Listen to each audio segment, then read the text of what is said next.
আমাদের আজকের অনুষ্ঠানে যথারীতি প্রচারিত হবে মাঠভিত্তিক প্রধান প্রতিবেদন, সমকালীন প্রতিবেদন, কৃষি তথ্য জেনারক্ষণ পর্ব এবং সফল ঘটনা।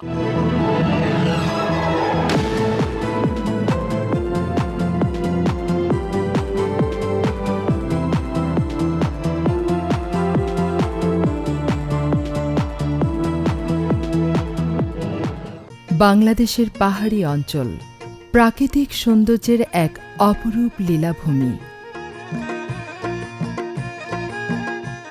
চারিদিকে কেবলই সবুজে সবুজ, সবুজের বুক চিরে কোথাও বা নেমেছে ঝর্ণা,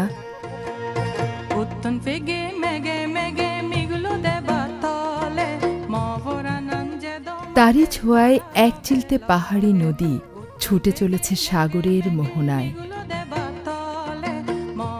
মায়াবতী এ পাহাড়ে অতি প্রাচীনকাল থেকে আদিবাসীদের বসবাস। চাকমা, মারমা, মগ, মুরং, কুকি, কুমি, বনগাজী, খাসিয়া, মণিপুরী, সাঁওতাল, চাক এবং তৈনচৈঙ্গা অন্যতম। পাশাপাশি বাঙালিও কম নয়। নিজস্ব সামাজিক সাংস্কৃতিক ধারায় পাহাড়ি বাঙালির সহ অবস্থান।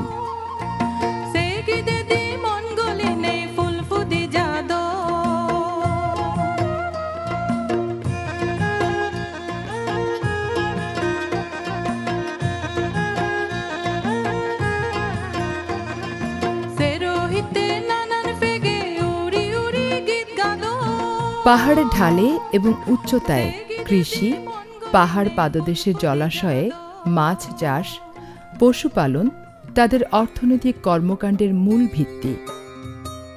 পাহাড়ে কৃষি উৎপাদনের বিপুল সম্ভাবনা থাকা সত্ত্বেও আধুনিক কৃষি প্রযুক্তিকে বাদ দিয়ে এখনও কোনো কোনো এলাকায় আদিবাসীরা সনাতন পদ্ধতির জুম চাষ করেন। জুম হল পাহাড়ের বৃক্ষলতা কেটে আগুনে পুড়িয়ে জঙ্গল পরিষ্কার করে প্রাচীন পদ্ধতির কৃষিকাজ।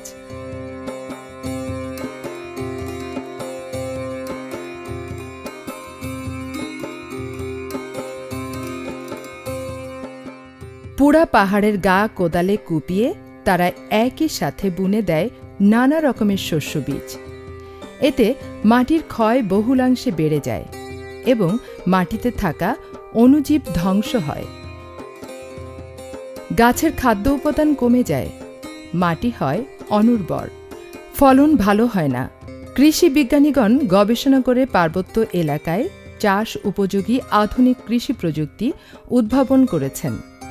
বিভিন্ন ফসল যথাসময়ে চাষ করা, ফসল চাষে ভূমির সর্বোচ্চ ব্যবহার নিশ্চিত করা, পাহাড়ের ধাপে আধুনিক পদ্ধতিতে চাষ,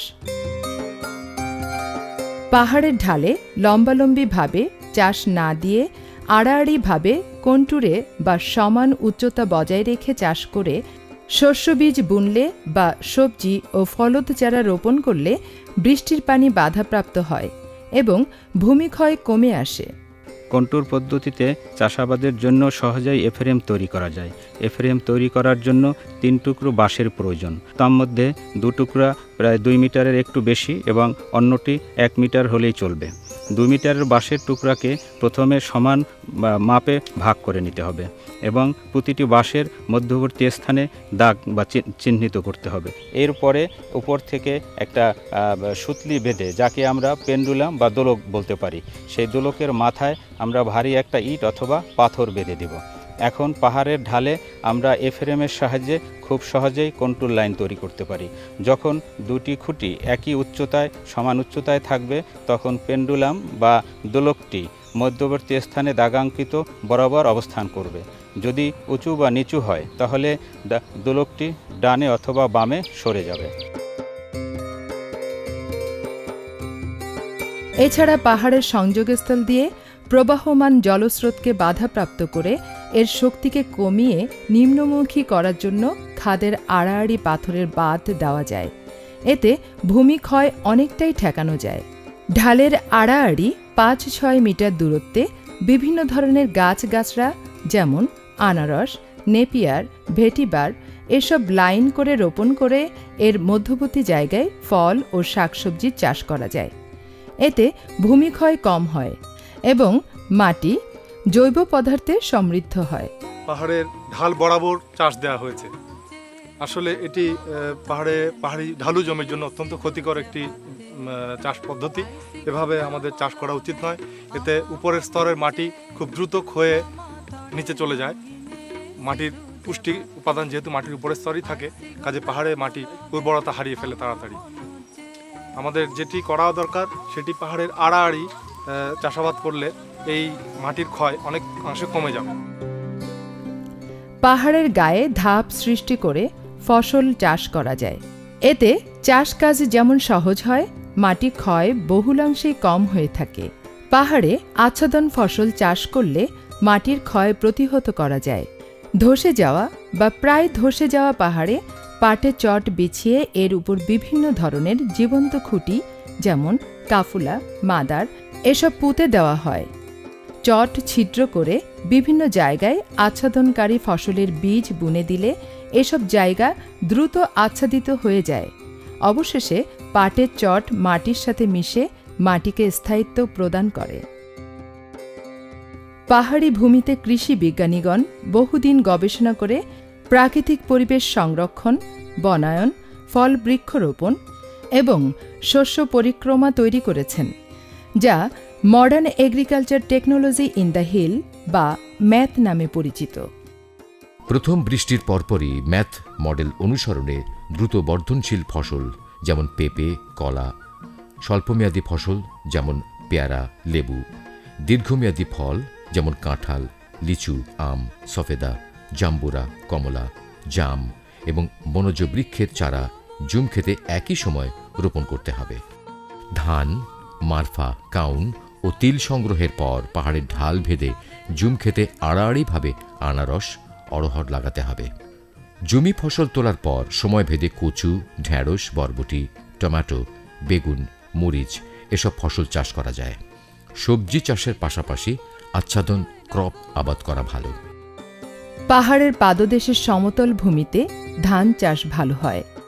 অনুমোদিত শস্য বিন্যাস হল যথাক্রমে বৃষ্টি নির্ভর আবাদে রবি মৌসুমে বরবটি, খরিফ 1 স্থানীয় জাতের বোনা আউশ, খরিফ 2 আমন মৌসুমে স্থানীয় জাতের রোপা আমন, রবি মৌসুমে আখ, রবি মৌসুমে মিষ্টি আলু, খরিফ 1 পতিত, খরিফ 2 আমন মৌসুমে স্থানীয় জাতের রোপা আমন, রবি মৌসুমে বেগুন, খরিফ 1 কুমড়া, শসা, খরিফ 2 আমন মৌসুমে স্থানীয় জাতের রোপা আমন।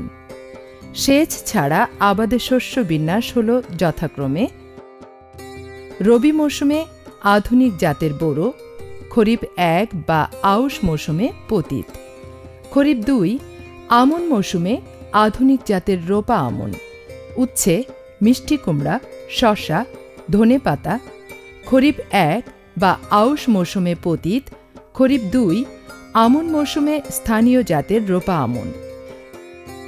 রবি মৌসুমে শিম, খরিফ 1 বা আউশ মৌসুমে পতিত, খরিফ 2 আমন মৌসুমে রোপা আমন। পাহাড়ে মশলা ফসল ভালো হয়। আদা, হলুদ এবং মরিচ চাষ করে আদিবাসীরা বেশ উপার্জন করে। ঝাড় শিম পাহাড়ের উপত্যকায় ভালো হয়। অক্টোবর মাসের মাঝামাঝি থেকে নভেম্বরের মাঝামাঝি সময় পর্যন্ত ঝাড় শিমের বীজ বপন করা যায়। লাউ, শসা, মিষ্টি কুমড়া বা চাল কুমড়া মাচায় চাষ করলে এর নিচে বিলেতি ধনের চাষ করা যায়। পাহাড়ি এলাকায় ভূগর্ভস্থ পানি উত্তোলন করে সেচ দেওয়া বেশ কষ্টসাধ্য ও ব্যয়বহুল। তাই পাহাড়ি ছড়া, ঝর্ণা, লেক বা জলাশয়ের পানি অর্থাৎ ভূ উপরিস্থ পানি পাম্পের সাহায্যে তুলে সহজেই সেচ কাজে ব্যবহার করা যায়। পাহাড়ে খুব সহজে বহুস্তরী ফল বাগান করা যায়। ছোট, মাঝারি ও বড় আকারের ফল বৃক্ষরোপণ করে অধিক লাভবান হওয়া সম্ভব। যেমন লেবু, বাতাবি লেবু, কমলা ও মাল্টা চাষ পাহাড়ে খুবই উপযোগী। কৃষির লাকসই ও টেকসই প্রযুক্তি পাহাড়ি অঞ্চলের ভূমিক্ষয় প্রতিরোধ করে এবং মাটির গুণগত মান বাড়ায়। তাই ফসল চাষ হয় নিরাপদ ও বিজ্ঞানসম্মত। জুম চাষকে আধুনিক প্রযুক্তির সাথে খাপ খাইয়ে সময়োপযোগী করে তুলতে হবে। স্থানীয় জাতের পাশাপাশি আধুনিক ও উচ্চ ফলনশীল জাত যেমন BR11, বৃধান 33, বৃধান 45 এবং বৃধান 47 এর চাষ বাড়াতে হবে। পাহাড়ে মাটি ক্ষয়, পাহাড়ি ধস ঠেকানো এখন খুবই জরুরি। সেই জন্য চাই আধুনিক প্রযুক্তির ব্যবহার। উর্বর মাটি আর টেকসই কৃষি হলে বাঁচবে পাহাড়, ভালো থাকবে পাহাড়ের মানুষগুলো। প্রকৃতি ও পরিবেশকে ঠিক রেখে পাহাড়ে কৃষির কাজ করলে ফলন বাড়বে, অর্থনৈতিক অবস্থার উন্নতি হবে, জীবনযাত্রার মান বাড়বে পাহাড়ি বাঙালি সবার।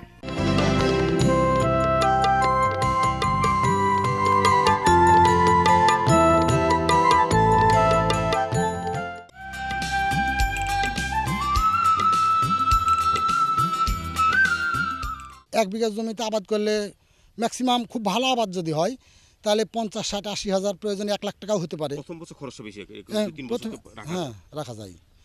তাতে খরচ অনেক, যেমন প্রথম করলে ব্যয়বহুল বেশি, আবাদ ভালো হলে সেমনি ইনকামও বেশি। বললাম তো 1 বিঘা জমিতে 1-1.5 লক্ষ টাকাও ইনকাম হতে পারে খরচ বাদেও। পান একটি অর্থকরী ফসল। আমাদের দেশের বরিশাল, পিরোজপুর, বাগেরহাট, রাজশাহী, নড়াইল, যশোর, চট্টগ্রাম, কক্সবাজার ও সিলেট জেলায় সবচেয়ে বেশি পরিমাণে পান উৎপাদিত হয়।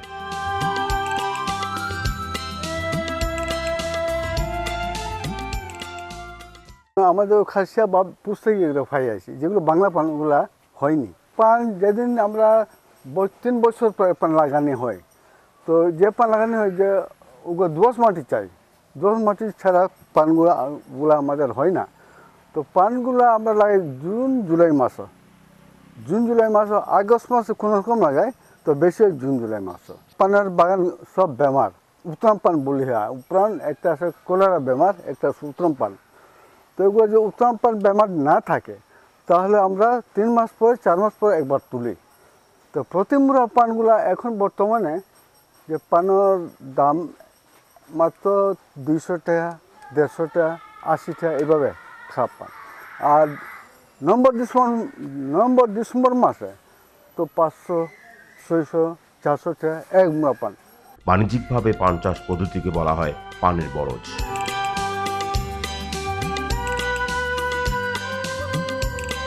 সাধারণত বর্ষাকালে পান চাষ করতে হয়। পান চাষে জমি তৈরির ক্ষেত্রে জমিকে প্রথমে আগাছামুক্ত, সমতল ও উঁচু করে তৈরি করে প্রতি 60 সেন্টিমিটার পর 20 সেন্টিমিটার চওড়া করে নালা তৈরি করতে হয়। বরজের বাইরে একটি বড় নিকাশ নালার সাথে ছোট নালাগুলোকে যুক্ত করে দিতে হয়।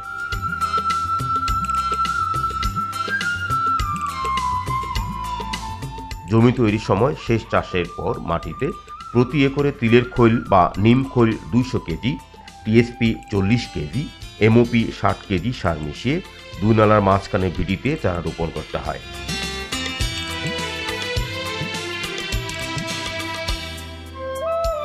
পানের বরজ তৈরিতে খুঁটি, বাঁশের চটা, ছন বা কাঠ জাতীয় ঘাস, খড় ইত্যাদি দরকার হয়। খুঁটি চারদিকে পোতার পর তাতে বাঁশের চটা, ছন, খড় দিয়ে ছাউনি ও শুকনা কলা পাতা, খেজুর পাতা, সুপারি পাতা এসব দিয়ে বেষ্টনী বা বেড়া তৈরি করতে হয়। ভেতরে চারা রোপণের পর প্রয়োজন মতো কাঠি দিয়ে বেঁধে দেওয়া হয়। বরজের ভেতরে চারদিকে 60 সেন্টিমিটার চওড়া রাস্তা করতে হয়। প্রতিটি বেড 120 সেন্টিমিটার চওড়া করতে হয়। একটি লাইন থেকে অপর লাইনের দূরত্ব 30 সেন্টিমিটার রাখতে হয়। সাধারণত বর্ষাকালে বা আষাঢ় মাসে চারা রোপণ উপযুক্ত সময়। রোপণ পরবর্তী পরিচর্যা পান চাষের জন্য বেশি গুরুত্বপূর্ণ। পানের কাটিং রোপণ করা হলে কাটিং থেকে অনেক সময় অনেকগুলো চারা জন্মে। সেক্ষেত্রে অপ্রয়োজনীয় চারা তুলে ফেলে পাতলা করে দিতে হয়।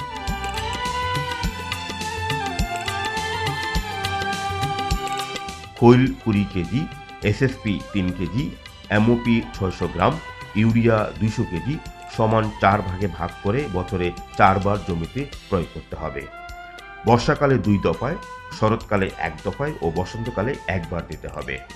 বর্ষাকালে চারা রোপণ করা হলে 5 থেকে 6 মাস পরেই পাতা তোলা শুরু করা যায়।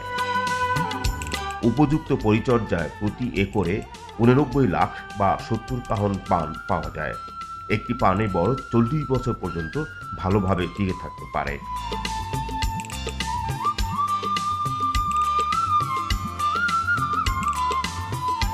পান চাষে একজন সফল কৃষক হচ্ছেন বাবুর আলী। রাজশাহীর বাগমারার বাবুর আলী, যিনি বছর 10 আগে 1.5 বিঘা জমি জুড়ে গড়ে তোলেন এই পানের বরজ।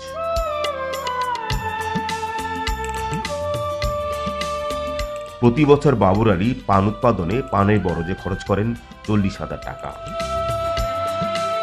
সেখান থেকে বাবুর আলী আয় করেন 1,50,000 টাকা। পান চাষে বাগমারার বাবুর আলী অত্যন্ত দক্ষ একজন কৃষক। উল্লেখ্য, রাজশাহীর বাগমারা হচ্ছে পান চাষের জন্য খ্যাত একটি অঞ্চল। আমসহ অন্যান্য কৃষি ফসল উৎপাদনে বাগমারা অনেকটা সমৃদ্ধ হলেও এই অঞ্চলে সিংহভাগ কৃষক ভাইয়েরাই পান চাষে সম্পৃক্ত। বাগমারার বাবুর আলী তাদেরই একজন। জমি 1.5 বিঘা থেকে 2 বিঘা হবে।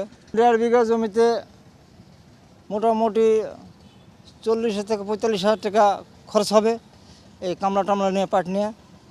আর বিক্রি হবে তাও 1.5 লাখ টাকা। 1 সপ্তাহ পর পর আমরা হাটে নিয়ে যাই। আর যে চৈত্র মাসে এর দাম আরও বেশি, 100 টাকা 180 টাকা বিড়া বিক্রি। এতে আমার সংসারে খরচপাতি করে আমার 2টা ছেলে ঢাকা বিশ্ববিদ্যালয়তে লেখাপড়া করাছি। আল্লাহর রহম সংসার এইভাবে ভালোভাবে সচ্ছলভাবে চলতেছে।